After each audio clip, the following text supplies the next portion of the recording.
Welcome. It has just gone 7 p.m. Eastern Standard Time. Monday, the 18th of December, and you are watching episode 116 of Regional Wrap. Regional Wrap, providing insight on the issues affecting regional Australia and giving a voice to regional residents. My name is Bill Bates, and joining me on this episode, can think tanks produce action heroes? Is my guest Scott Hargreaves, Executive Director of the Institute of Public Affairs. On completing his studies at Melbourne University, Scott secured a position with the Victorian National Party, providing policy analysts, writing speeches and media releases, together with contributing to policy development. He went on to become a senior advisor and chief of staff of the Victorian Minister of Finance. In the final terms of the Kennett government, Scott was project manager for the Victorian Department of Treasury and Finance, overseeing Victoria's interest in the corporation of the Snowy Mountains hydroelectric scheme. Scott joins corporate communications consultancy, SDA, as manager for policy and public affairs, and was instrumental in securing environmental and regulatory approvals for the National Grid's 750 million Basslink high voltage interconnector project. He continued in the energy sector, working for Monash Energy and then Origin Energy. In 2015, Scott joined the Institute of Public Affairs and was appointed Executive Director in 2022. His recent research work on energy includes the Dell, the line in the sand, and energy security is national security. Welcome, Scott. Thanks for having me, Bill. And gosh, you've dredged up some stuff from quite a while ago. But yeah, the National Party was actually my first job. I'd grown up in country Victoria, and luckily the great Bill McGrath, who was later the deputy leader of the Nats down there, I think that was pretty much the only qualification on my CV that he was interested in. So if I'd come from beyond the tram tracks, that was good enough for Bill, and that started me off in a career that did take me through energy. We might get back onto that later, but yeah, joined the IPA in 2015, and it's a great organisation. I hope some of your members are listening. We've got nearly 9,000 members across Australia, and but I'm in your hands, Bill. I think we're going to talk about the ARC conference in London. So I've got we'll get to backdrop from London. I'm not actually there at the moment, but I thought I'd pull up one of the photos to set the scene a bit. It's interesting that you were born beyond and lived beyond the tram tracks in rural Victoria, and it is quite interesting.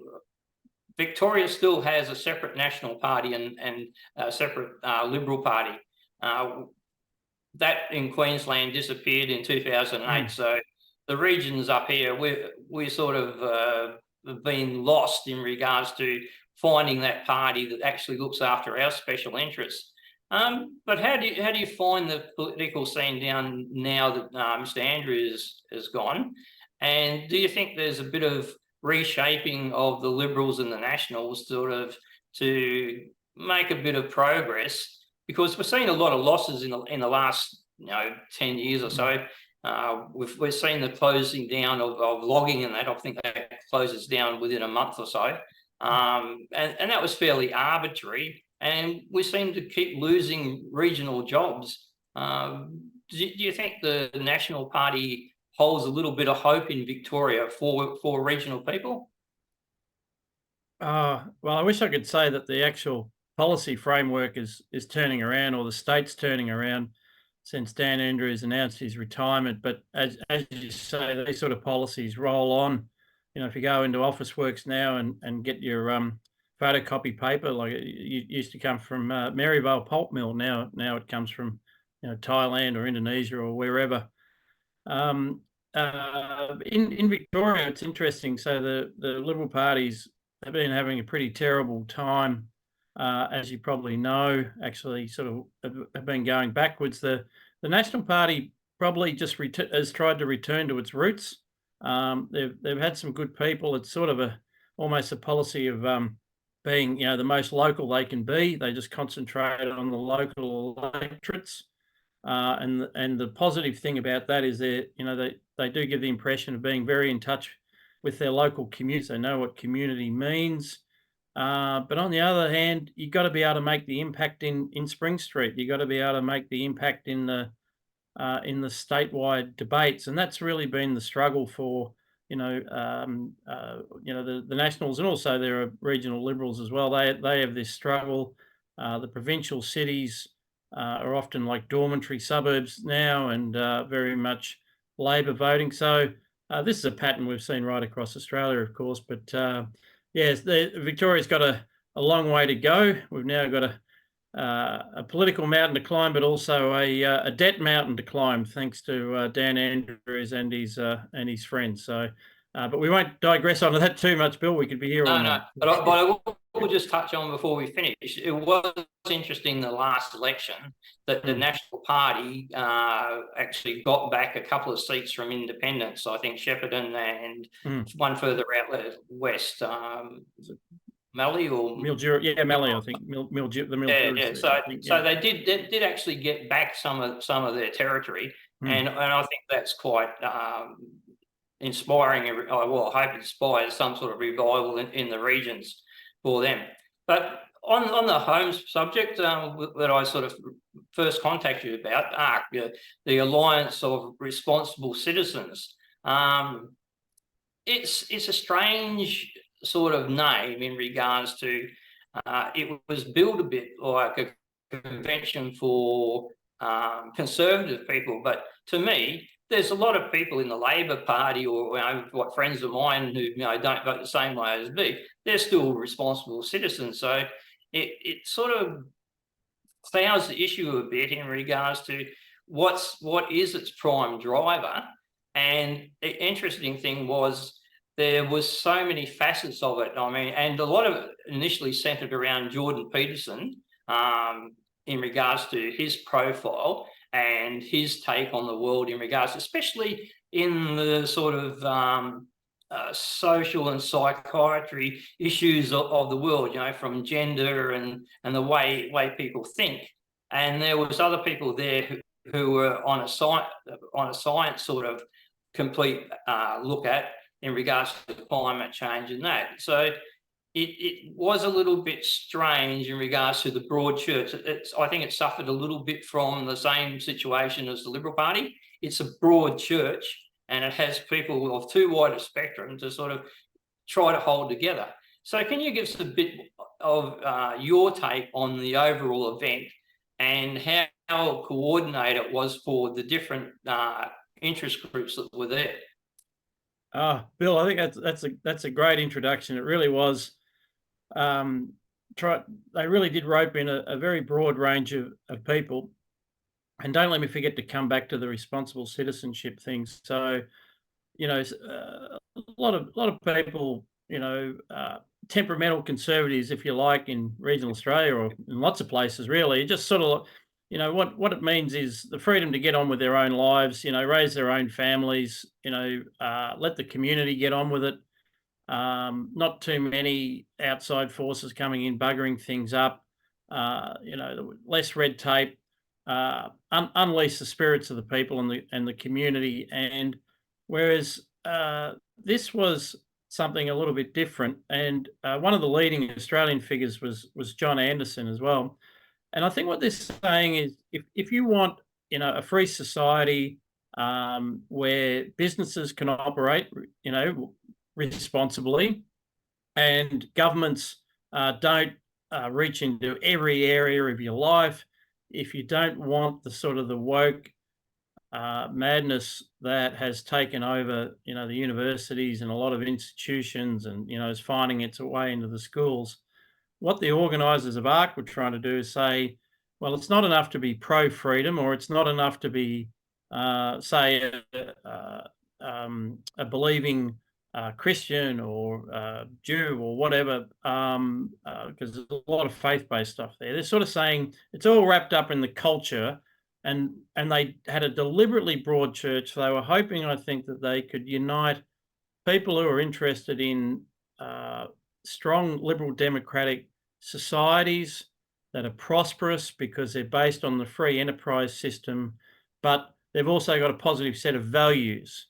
And they're trying to say to the people who like liberal democracy and capitalism, you're not going to get it unless you got a society that's strongly grounded in particularly Judeo-Christian values, and quite a lot of it was not just Judeo-Christian values, but there's a lot of people who sort of come onto the stage and actually saying it'd be great if you all actually embraced religion in your personal life. And this was a bit of a stretch for some of the people in the room who too busy getting on with their lives and maybe enjoy things a bit too much, but more of a secular bent. So it certainly was a challenge that they'd set themselves to try to bring everybody together and try and get a synthesis. But in fairness to them, Bill, I'm not claiming they managed it, but I think what they were trying to say is these are dark times. There was a lot of speeches along those lines. It's a civilizational moment. The West is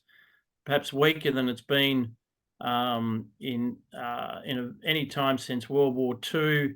The percentage of people in the world who live under any kind of a free system of democracy is actually going down. And what we have in our own societies is an increasing proportion of the people who are, just hate their own society. And it's just for what the speeches were about was about the nihilism, about the fact that people aren't committing to families as early or as strongly as they might have been. They're having fewer children. We're at below replacement levels. And so the whole thing was sort of a plea, and I can talk a little bit about John Anderson in particular, to say, look, you got to look at the values, and it's not enough to be free. You've got to take on your responsibility as a citizen. This is where the idea of responsible citizenship came in, and again, yeah, it's sort of it's a very strong version of conservatism. It's not just live and let people get on with their own lives, and if and stop interfering in everyone else's lives. It's actually that they want people to be consciously thinking about how they can contribute to society, if you like, and reclaim Australia, reclaim the West. So, yeah, very ambitious agenda, Bill. I think that's where a bit of the problem came in, because I looked at after the event or during the event, the blogs by Jennifer Morosi, and she was very critical of some of the comments by people who weren't in the climate or in the science field, and sort of crossing over there and putting their 10 cents worth in. And even like I think Jordan Peterson actually basically said yes, climate change is an issue, and then you had Bjorn Lomborg, who's always been on the climate side is an issue, but his focus is the cost, and he's basically saying we'd be better off mitigating than sort of trying to stop it, and that sort of was countenance to people like Jennifer and other people who are basically questioning the climate debate altogether, and that it needs you don't need to do anything about it, just get on with your lives. So I think that was a little bit confusing, and then I did have a bit of a moment conversation with Nick Cater from the Menzies Research Centre, and he was sort of defending Bjorn Lomborg's position and Jordan Peterson's position, but in other interviews, like separate from ARC, he's actually been against pretty outspoken against the renewables and the power of the climate debate. So do you think in future, the ARC would be better if it just stuck to that social, socio and psychology type debate and religious debate or whatever, and don't venture into other fields. Yeah, look, that's something worth thinking about. And I might just sort of, go back over. So Jennifer Marahasi, Dr. Jennifer Marahasi, Senior Fellow at the IPA, has done wonderful work over nearly 2 decades on and off with the IPA. And you're right, sort of a lot of the ARC stuff around, say, pro-family policies, doing something about crony capitalism, doing something about the education system, keeping kids off bloody iPhones. There was a lot of sort of no-brainer stuff that I don't think your listeners would really be objecting to. And what Jennifer took issue with was there was a bit of a sense by some of the presenters that it's too hard to talk about the science. It's too complicated. People tune out, or they'd rather listen to experts, or they assume that experts somewhere know what they're talking about. And so what they wanted to focus on was the cost of the crazy plans that are coming up, and Nick is completely consistent, and all the, there'd be no one was up there arguing for more renewable energy. I can assure you of that.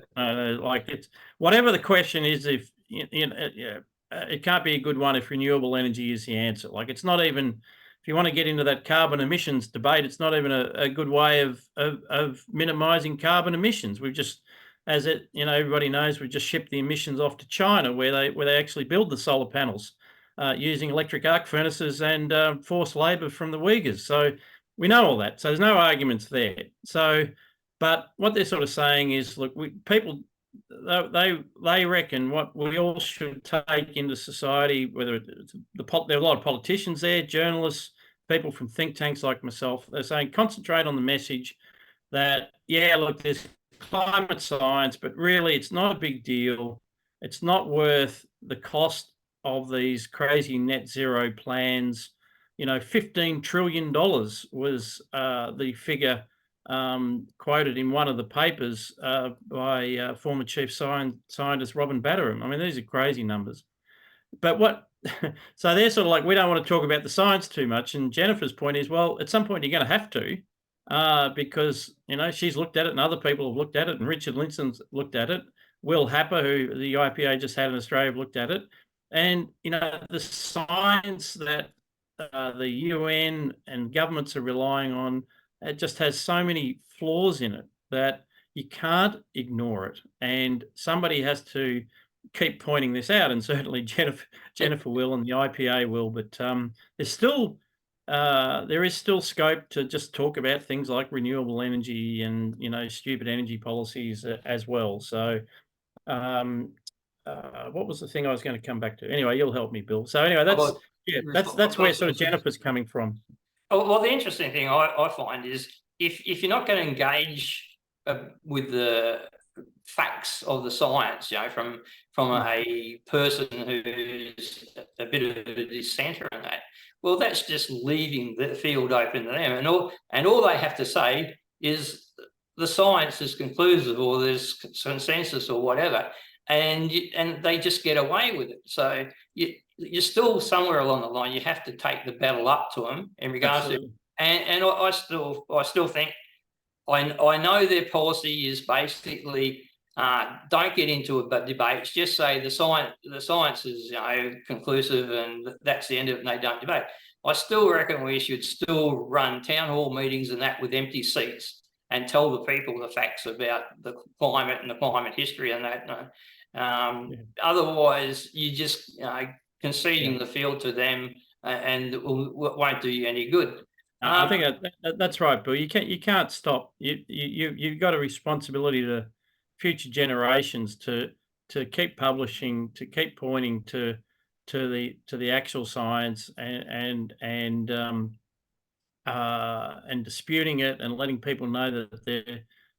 Well, I was going to say there is a debate. Well, maybe there isn't a debate, but there should be one. There should be one, and If anything, I know from the sort of people that I've met in my role, and that, you know, follow Jennifer's work or follow Richard Linson's work, or, well, you know, they're not going to shut up. They're not going to just get on board the ARC bus, because, you know, because there's a new consensus forming. I think people are a little bit recalcitrant, Bill, a little bit too determined to speak their minds. So Yeah, that's a bit of a problem, isn't it? You know, people wanting to speak their mind, or imagine that. Imagine that. but in regards to ARC, there was there was a myriad of people there. What sort of links do you think were forged out of that from different organisation, different personalities, meeting, some of them meeting for the very first time, because it was all a big international field. So I presume a lot of people met Jordan Peterson for the first time. A lot of people met John Longberg for the first time, and many of the others that turned up. Do you think the environment there was good enough to allow different people in from different countries to sort of get together and forge long-term relationships and bonds? Well, time will tell. I think some of that took place. Uh, and they've indicated that they want to do it again. And there was, you might recall, way back when it was first talked about, they said it was like an anti-Davos. You know, like, why can these, you know, corporate types, you know, fly into Davos and meet all the great political figures, and, you know, come up with these great sort of woke lefty ideas? You know, don't we need something like that for conservatives? And so that, yeah, you're right. They're trying to build actual links. Perhaps I would talk about some of my own experience. So I'm very, you know, the IPA has a program called the Foundations of Western Civilization. You know, we're very much aligned to the idea that you do need to think about the fundamental values at the root of society, and to pass them on to the next generation, instead of, you know, teaching kids to, you know, hate Australia, or why we should feel guilty for everything. But when I was talking to, you know, some of the people that they'd drawn in from, you know, faith communities in Europe and America, I was just staggered how little interest they had in, you know, matters of economics and prosperity. You know, things that are dear to my heart. You know, like red tape and, you know, smaller government and lower taxes. They were more just on a belief that, you know, once we get our values right, everything else will happen. And I think I objected. I'm not objected. I was a bit shocked, and also I think Australians are very practical people, Bill. I heard speech after speech about why we need to encourage family formation, help families stay together, help families have more children. The only one who said anything about it was what you might practically do was John Howard in an interview, because he said, well, you know, we looked at that, and we looked at what was it, paying mothers to get back into the workforce, and he said, well, what about the mothers who don't want to go back into the workforce straight after a baby? And that's how they had the baby bonus. Hmm. And so after sort of 2.5 days of talking about stuff, it took an Australian to actually say, well, at some point you've got to sit down and think about practical things you can do to support families, communities, and get government out of their lives. So did we build links? I think we did, but certainly, to go back to your original point, yeah, people started from pretty far apart. Funnily enough, some of the links I built were with climate skeptics from America. So Well, there I you figure go. maybe you gravitate towards the ones that you agree with the most. That's it. But the other thing is, that's what I was sort of suggesting. Does something like art need to have a series of conference? You know, one focused on economic, one on Western society and its belief, and another one on science or whatever. It doesn't necessarily have to just be climate change. It could be a number of factors. But like I say, I think the problem with having events or groups that are such a wide broad church does come with a lot of problems. I mean, that's why you have community groups that are just one small issue focused, because they could never possibly deal with a whole spectrum of things, because they haven't got the time to do it, they haven't got the expertise, and that's not where their passion is. So there's horses for courses, and if ARC wants to be an overriding thing, maybe it needs to have those, a couple of different segments and a couple of different arrows in its quiver. Yeah, I might push back on that a bit, Bill. It's funny, the more you were talking, sort of now I'm going to sort of move to the other side of the table. No, I still think there's a lot of value in it, and I think they have a point, which is, like that last COP28 conference or whatever it was in Dubai, the annual or biannual climate fest. They had 100,000 people there. You got things like Davos. There is a range of international globalist elite forums, networks coming together where there's sort of the consciously and unconsciously sort of the official narrative emerges. And people like narratives, and it's one of the seduction of the some people have called it the woke mind virus, or whatever you want to call it. It's seductive. It sort of explains everything. That we must be guilty about our impact on the planet. Anyone in the West must atone for their sins. We need to consume less, eat less, drive less, fly less, have fewer children. Yeah, and but gender's up for grabs, and there's and the whole world is divided into oppressors and oppressed, and and they'll tell you who are the good guys and who are the bad guys. So I think there is, good on Paul Marshall, who's the hedge fund manager who basically bankrolled a lot of this, and coming together with Jordan Peterson, coming together with John Anderson, who's on the committee and really did a power of work, and who I think really, in many ways, best articulated that vision of responsible citizenship. So I'll push back a little bit, Bill. I think it is worthwhile. What we talked about with Jennifer exposes the limits of trying to develop just a serviceable consensus, because we still have to go after the truth. But we do need things like this. I think it would be a good thing if ARC was to flourish and became an opportunity for people to come together. And there were some some of the politicians who were there were the hope of the side as well. Jacinta Price was there, gave a fabulous speech. And Andrew Hastie, some others, some good Australian journalists, Greg Sheridan, Adam Crichton, Paul Kelly, and many others. So no, I hope that ARC does take off, and I hope that it gets bigger and better, because we do need to build those links, and we do need some confidence, Bill. Some confidence. We've been going backwards for too long.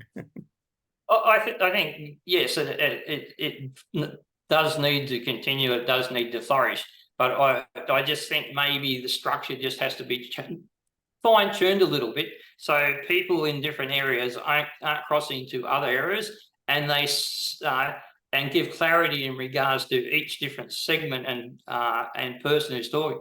You're in this field, and this is what you talk about. This is, and then at the end we can come together and come out with a formal statement encompassing the lot. But you certainly don't need someone of a particular field and dealing well with that field, is expert in that field, and is even revered in that field, coming across into another field and starting to send mixed messages and things like that. So I suppose it's a matter of organisation and getting it into those segments and with its hierarchy.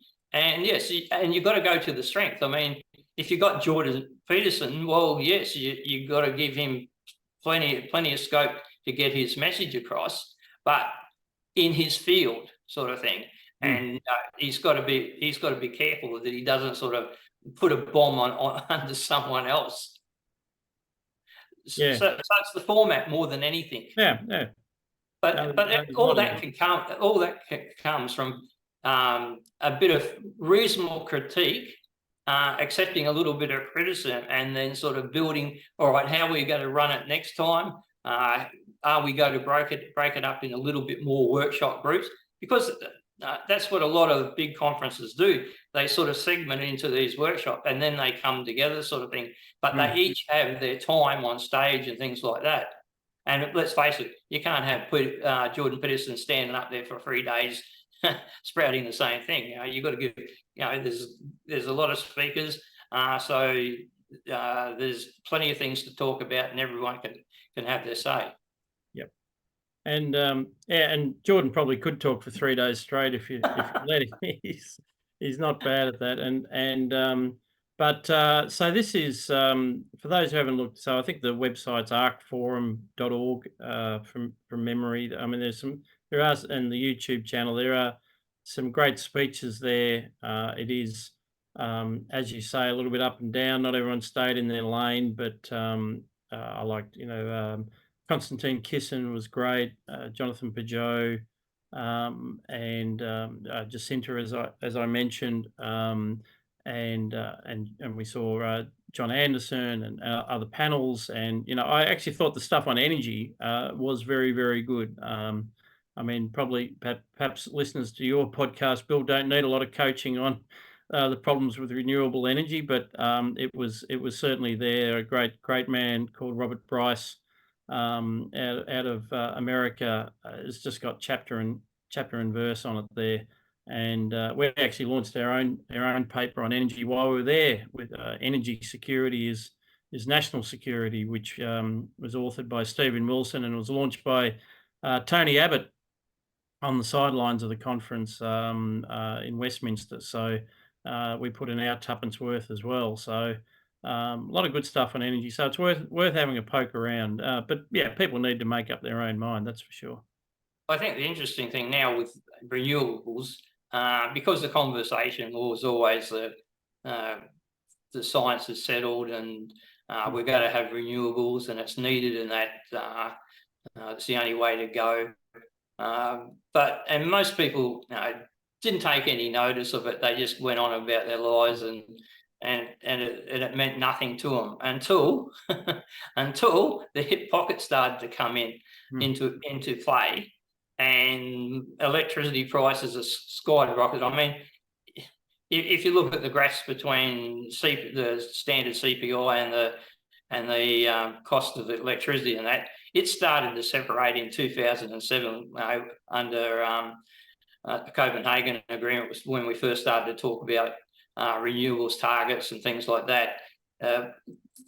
It just completely took off, and then you can actually see under the different governments, like through Rudd and Gillard and that, it started to rise pretty good. Abbott got in and actually plateaued for a little bit, but then under Turnbull and Morrison, the thing just continues to go off. So we do have an opportunity now with the cost of energy, people taking the notice of that and how it affects them, to have the conversation, not just on renewables, but on the whole climate change debate. And the other thing that's happened is in the regions. It's the regional people who are bearing the brunt of this renewables charge. It's farmers, regional communities. This land is being vandalised. We've had situation where now wind farms and solar farms almost have a free range as far as environmental approvals as that. They can sort of bulldoze mountaintops as far as they want and install wind turbines. And the thing is, now there's a lot of objection. We've seen from the reckless renewables rallies that we've had in Brisbane and now in Sydney, and there's one planned in Canberra on the 6th of February.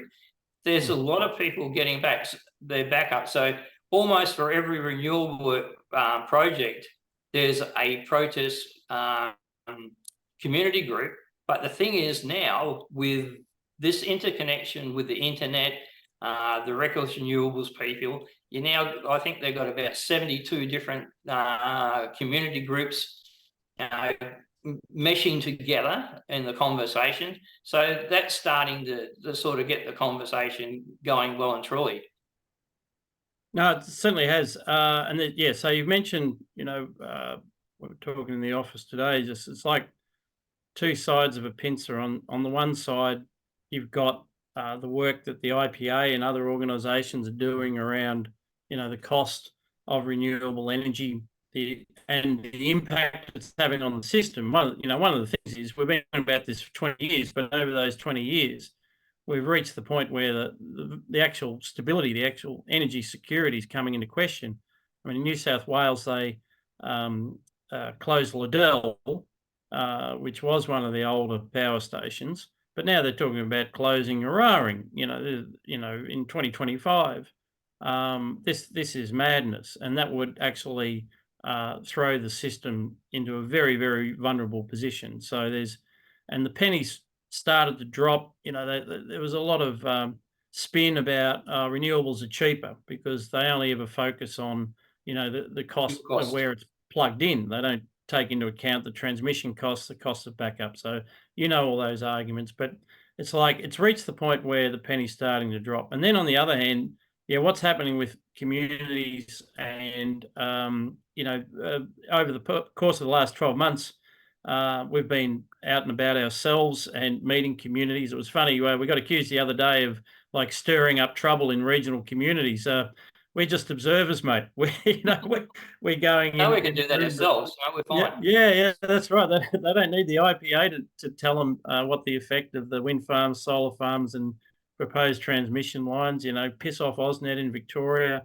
What we saw in the Riverland up in New England, Queensland, as you say, with the only land clearing that's allowed in Queensland is when it's for a wind farm, seemingly.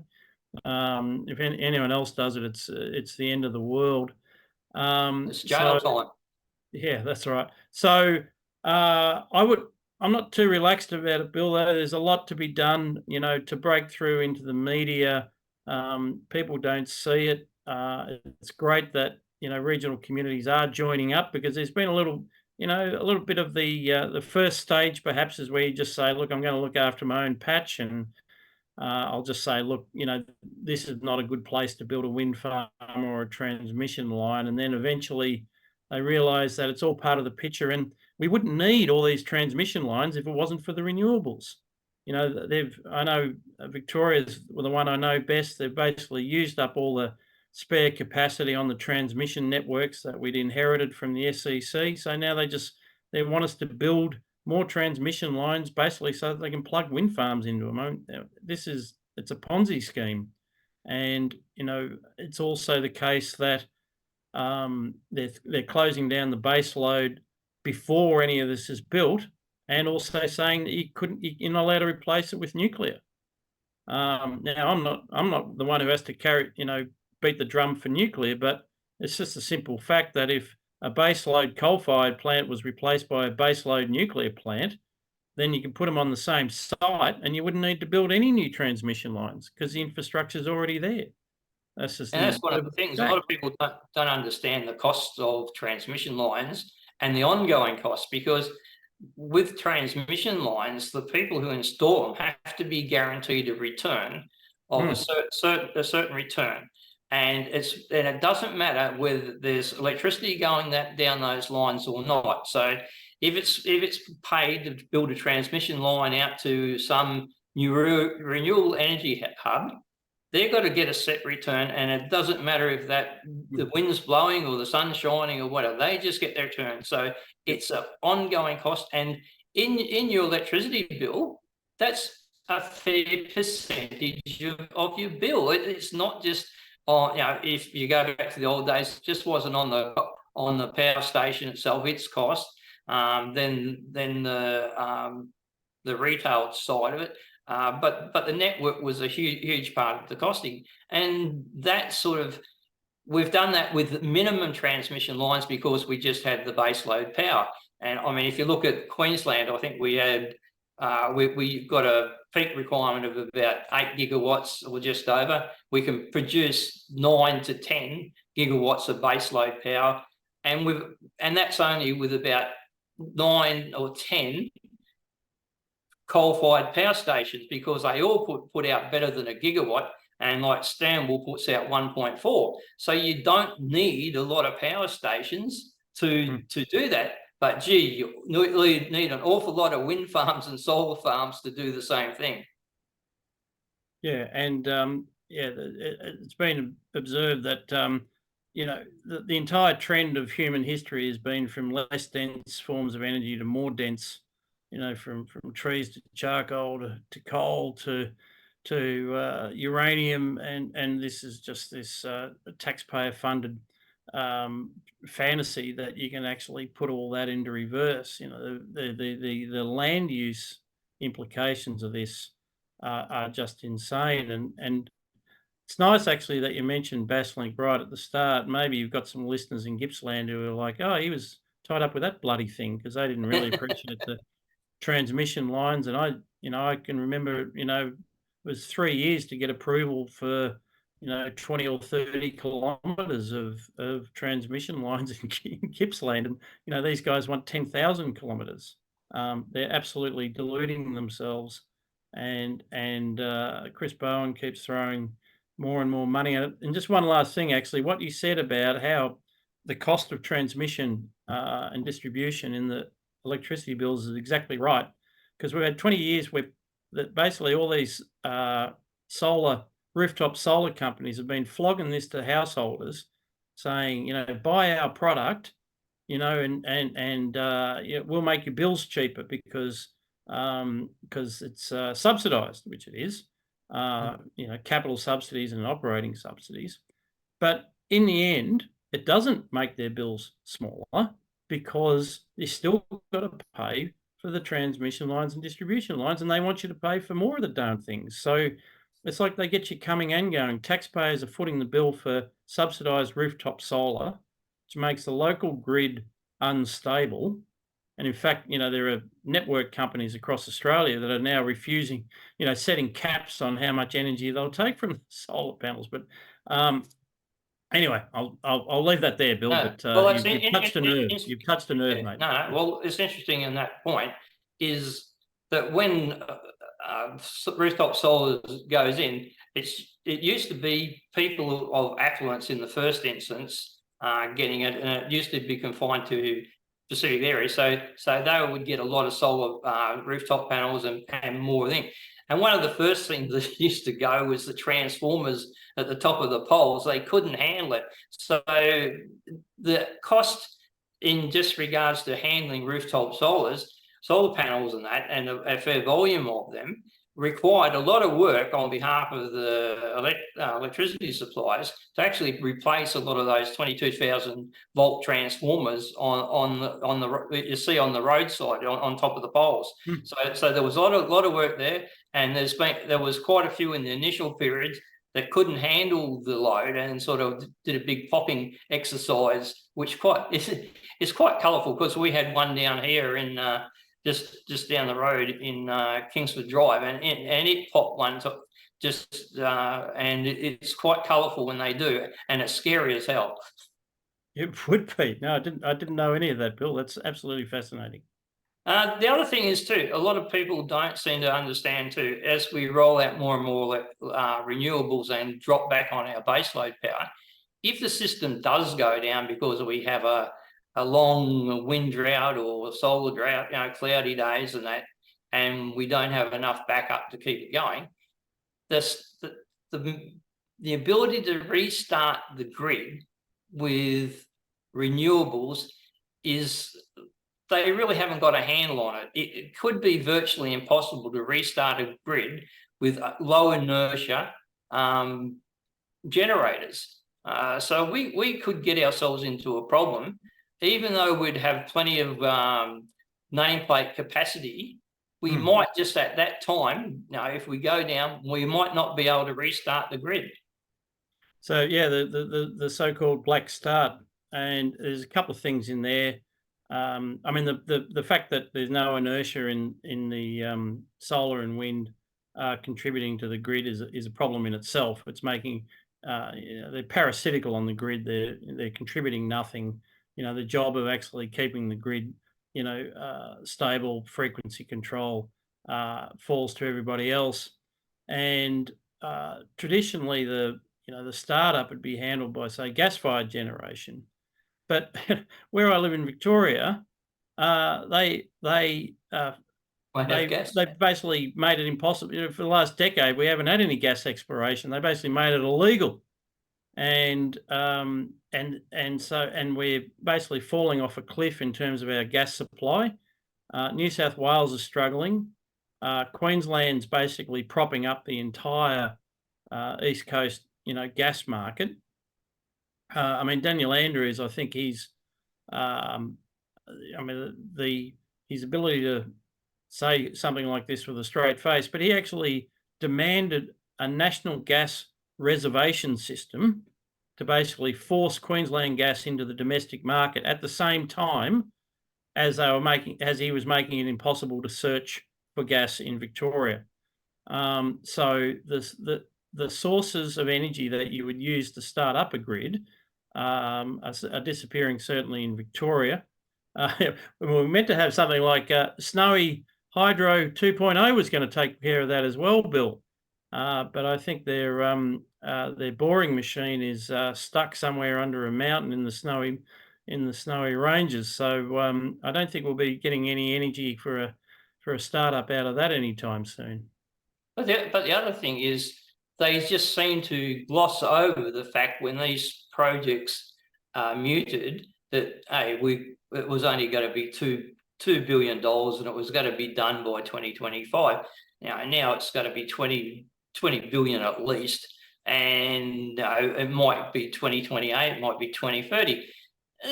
I know it was Turnbull's little paper napkin thought bubble, but gee whiz, you wish you could prosecute these people in regards to their thought bubbles. Oh, yes. Well, if you start jailing politicians for incompetence, we're going to need to build some new jails, Bill. So that's the downside of that. But less facetiously, these net zero dreams, these amazing fantasies that they'd had.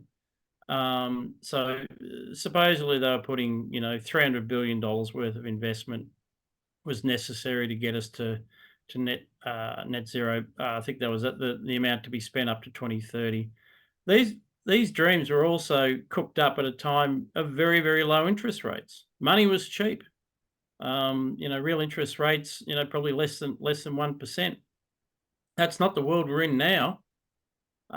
Suddenly we're paying for historic debt, which is like what's happening in Victoria. I think even the Commonwealth's up to 80 billion annually.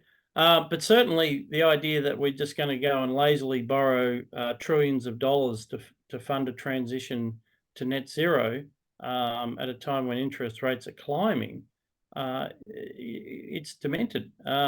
So that's the feeling that reality is catching up with all of this. That homeowners are finally working out that more renewable energy won't make their bills cheaper, it'll actually make them more expensive. They're not going to get the $275 relief on their bills. They're only going to go up.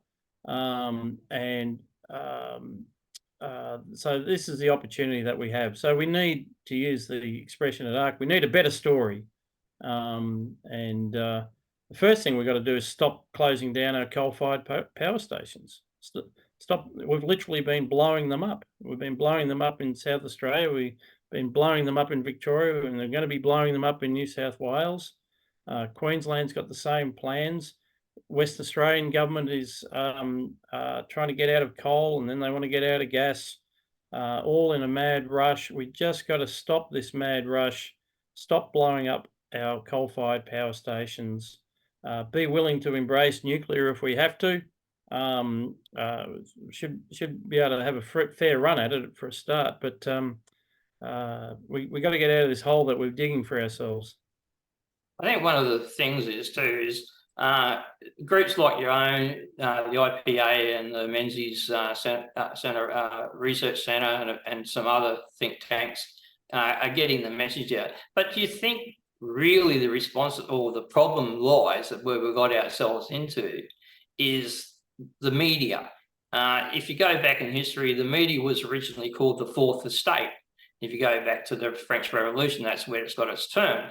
The idea was people, and a lot of people suffered, even getting executed for, printing the truth or holding governments to account or the king to account and things like that. Now, up until probably the 50s or 60s, the journalism was investigative journalism. There was a lot of stories there, sort of that weren't favourable to the government of the day. But over the years, and especially on the topic of climate change, the media has been fairly complicit in getting the same message out. Is there some sort of hope somewhere along the line that we can get the media to at least start being a bit more unbiased or give two sides of the argument in the future? And would that help in regards to fixing not just energy, but a lot of other issues from social issues and that, if the media was a little bit more objective in its presentation? Oh, it would certainly help, Bill, and I agree that the space for real debates on climate change has undoubtedly shrunk. Of course, mainstream media is shrunk generally. Literally, papers are thinner.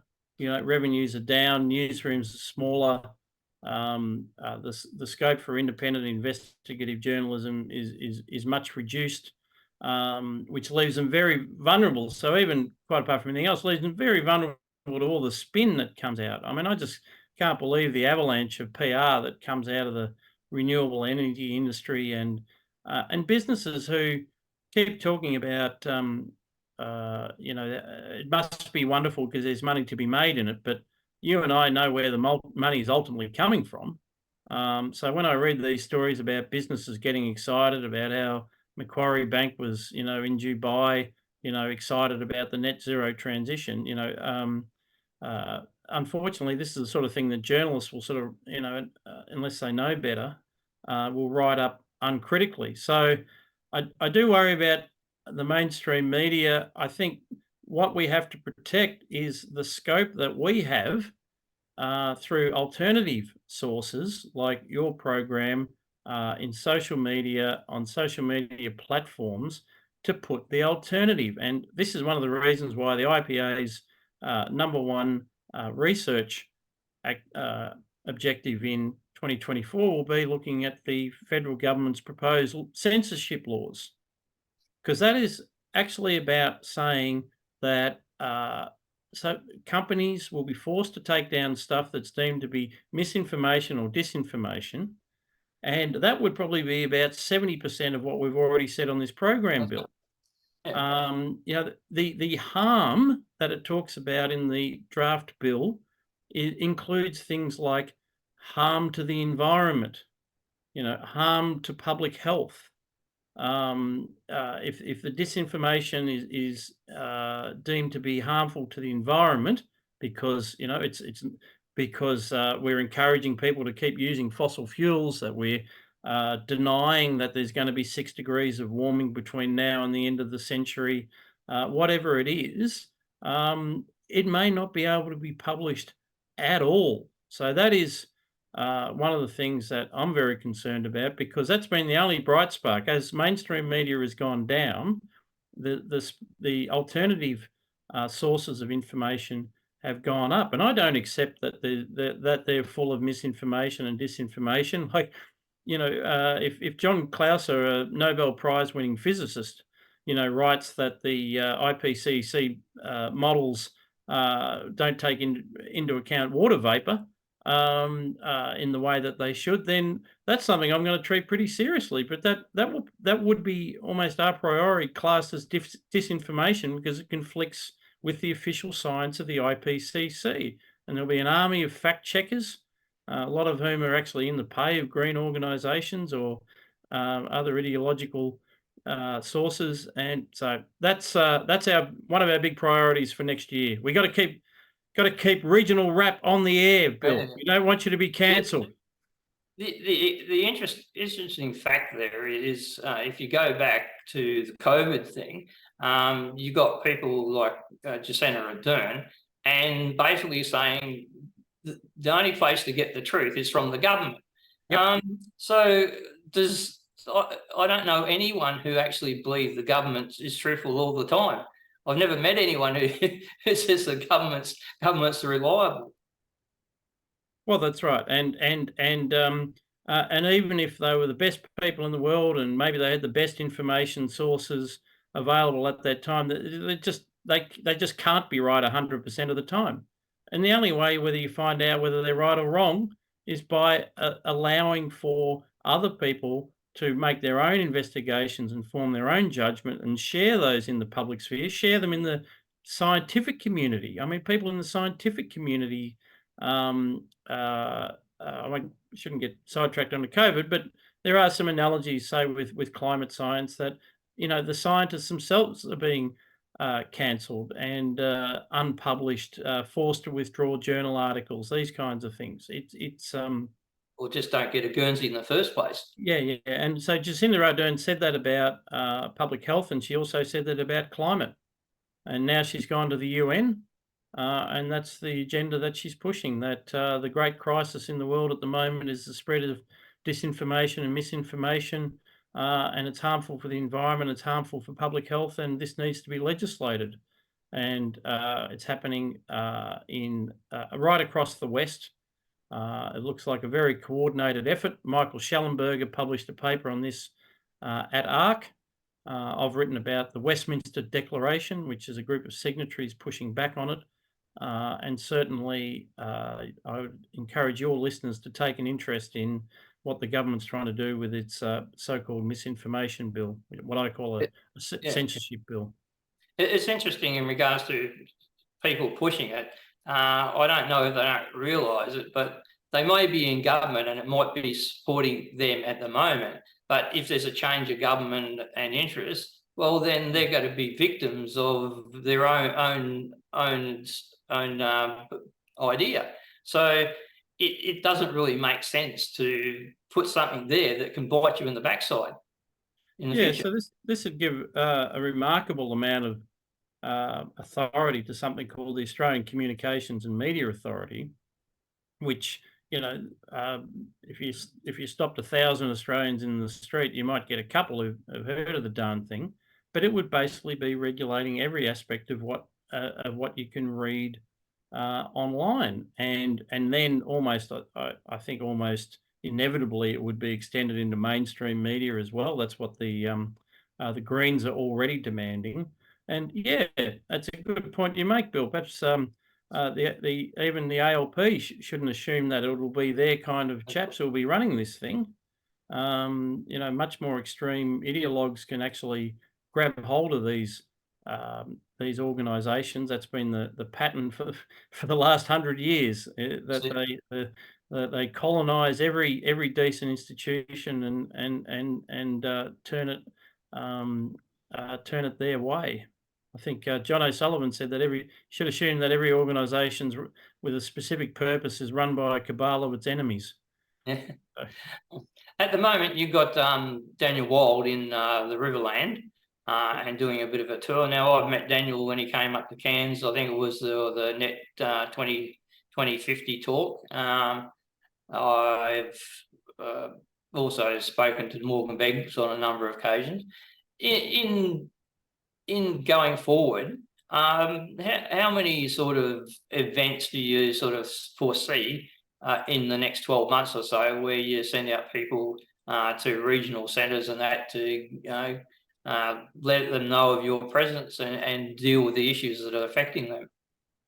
Yeah, I certainly want to publicly acknowledge Daniel Wild, Deputy Executive Director. Leads all our research and is our public-facing communication efforts, and he's just terrific. And he took it upon himself to lead this work. And we've just actually hit 62 towns and regional centres across Australia that we've visited as part of the Australia Our Future program over 12 and a bit months, and it's been so it's a lot of work. It's a lot of time for Daniel away from his family and the crew that travels with him, Saxon and Mitch and Andrew. It's been so it's a big commitment, and we're just working out what we can commit to next year as well. As you say, we've made a few runs up through far north Queensland. We've been in the Hunter Valley, we've been in the Riverland, we've been in Western Victoria, where the Piss Off AusNet crowd does a terrific job. And so there'll be much more of that to come. I haven't got a specific number, but it's certainly it's a labour-intensive program, but it's one that we're determined to keep getting out there, meeting the communities, making those connections, and using, I think, the ability that we have to amplify voices. There's people in regional Australia who just can't get a voice. They can't get into the mainstream media. They're really struggling to be heard. And this is something that the IPA can bring, because we can bring the national perspective. We literally bring our own videographer. We did a live cross from I think Mildura to Tamworth. They had to put the phone on an ice block to make sure the 4G was still working, because it was about 42 degrees at the time. So anyway, that was these are the sort of things that we can bring to it, and really paint that national picture. So I'm glad you noticed, Bill, and I'm glad you got a chance to meet Dan while he was up there. And we'll certainly be on the road again next year.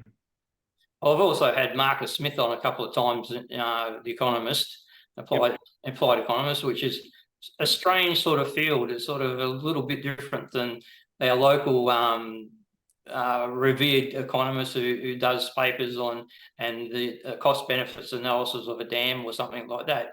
It's a specialised field, but I think he contributed to some of the work. No, he's done some terrific work, and Marcus is great as well on like the fiscal picture. What this means for the state government in Queensland, for instance. When they commit to a $62 billion plan for energy and all these pumped hydro schemes, what's the impact of that on the budget? What's the effect of interest rates going from 1 to 3 to 5%? These are the sort of things where Marcus does terrific work. Well, it's quite weird. Like you just said, $62 billion on the energy in Queensland.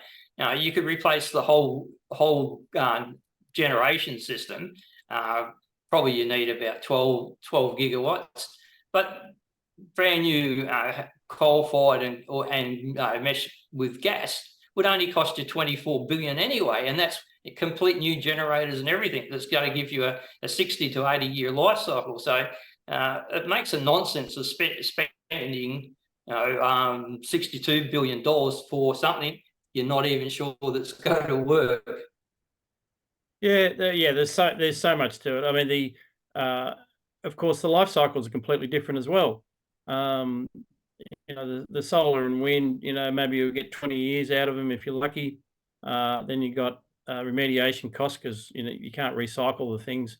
Whereas a good coal-fired power station with a bit of care and maintenance can easy go 50 or 60 years. I love the way the official narrative of the other side is all about our aging coal-fired power stations. Well, they're only aging if you're like 25 and living in the inner city, tucking into your bowl of tofu. They can operate for a very, very long time if they're looked after.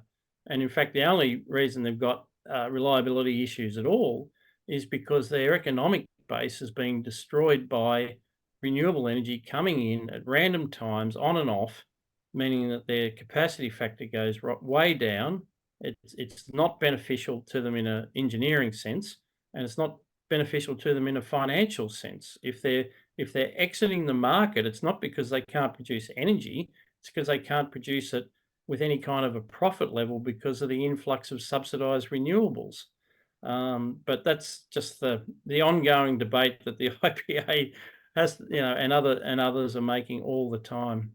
I think it was interesting. I think the oldest surviving coal-fired generator in Virginia closed down recently, and it was I think the generator was a 630 megawatt generator, which was a lot in you talk about, and it ran for 80 years. And only had a downtime of somewhere about 5 to 8% or something, for maintenance. So they can do the job. They're a lot cheaper than that.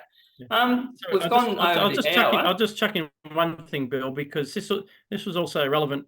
A few months ago, I was sitting in a hotel room in Sydney, and Chris Bowen came out with this gobsmacking announcement that he'd crunched the numbers on the coalition's policy to support small modular reactors.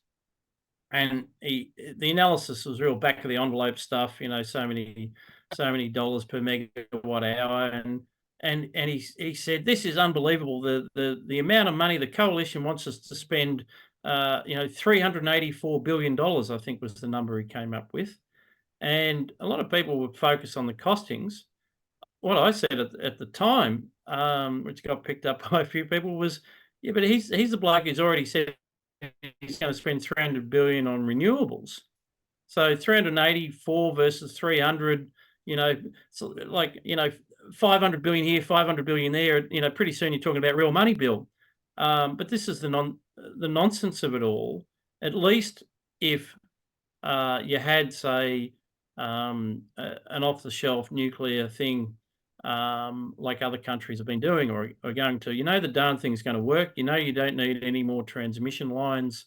UAE, like I say, I'm not beating the drum for nuclear, but United Arab Emirates has just built a swathe of nuclear energy. It certainly can be done. So for Chris Bowen to suddenly start talking about it costs too much, when you look at the cost of renewables to Australia, I was just gobsmacked. I think just before we move off, close down, your last paper about energy security is national security. It's my way of thinking. Anyone who wants to demolish our reliable power is basically a traitor and is committing treason, because to me, if we go to renewables, we need a supply chain from a less than friendly country to supply us in the future, and we need them to supply everything every 20 years. So what was sort of the focus of that paper in regards to national security? Well, we did say that. So thank you, Bill.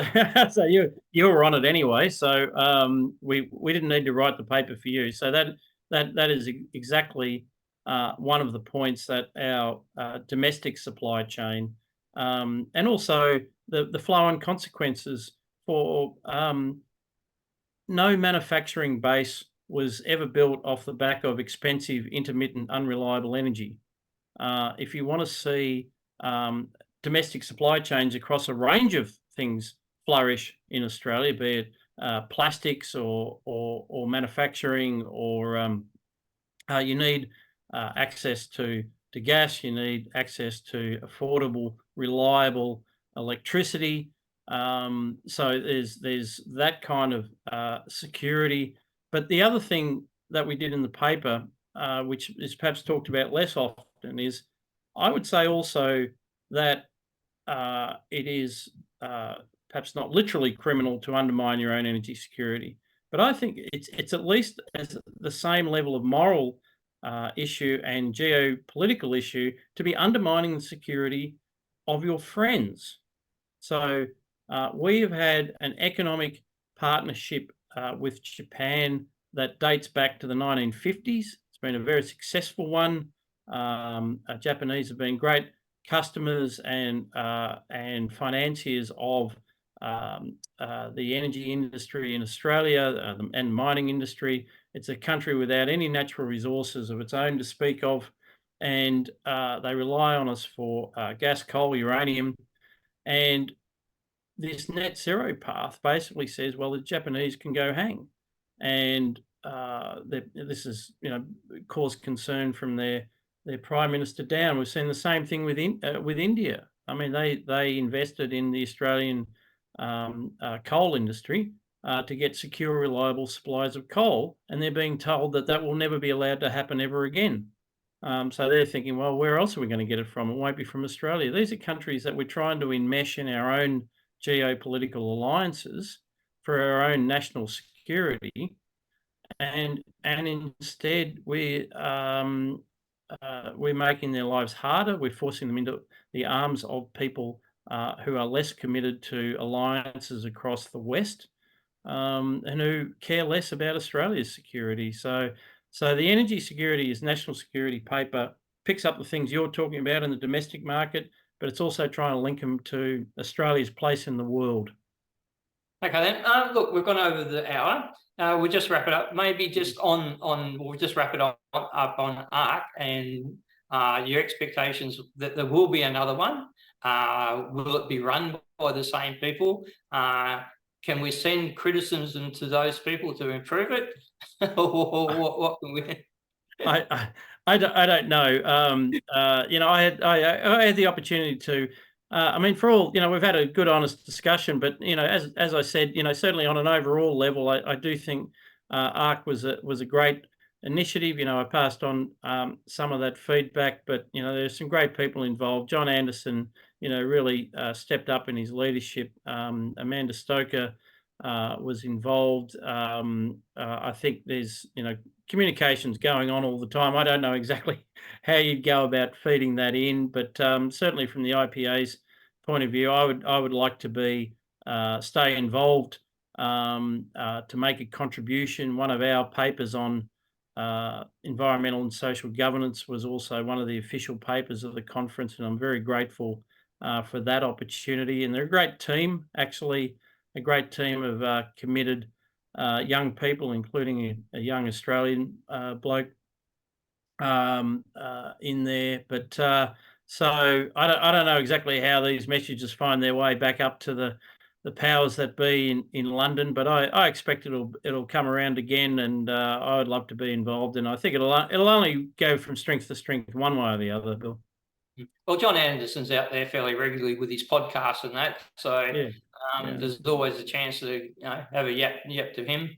So yeah, well, I hope it does continue and go from strength to strength, and that everyone can keep participating in it. Just stick to your own field, please. Yeah. I was saying, if I get in a quick plug, Bill, anyone who's interested in joining the IPA, you can go to ipa.org.au, or just ring the office and ask for the special offer. Tell them that Scott sent you, and Claire or Francisca or Jefferson will look after you. It's normally $99, but I'll do a special one for $55 if you ring in the next couple of days. Well, we'll put that in our comments field as a link and point to that, and I might track down your energy security as national security paper and chuck that in as a link as well. Okay, if you just hold on there for a sec, I'll just wrap this up and then introduce the next episode's topic. Thanks, Bill.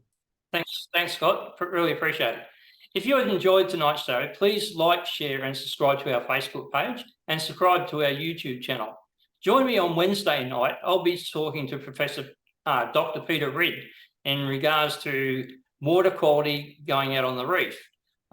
We are about to experience a new wave of draconian enforcement of reef protection laws. We already have the government's recruiting people to police these things. They're already testing and flying drones over people's property to inspect what's there, and they actually have the right to enter the property and take you to account in regards to anything that's happening on property. So we need to go back to the basics in regards to how much protection does that reef really need, and is it being just weaponized against primary industries? So please join us at Wednesday night, 7 o'clock Eastern Standard Time. Thank you.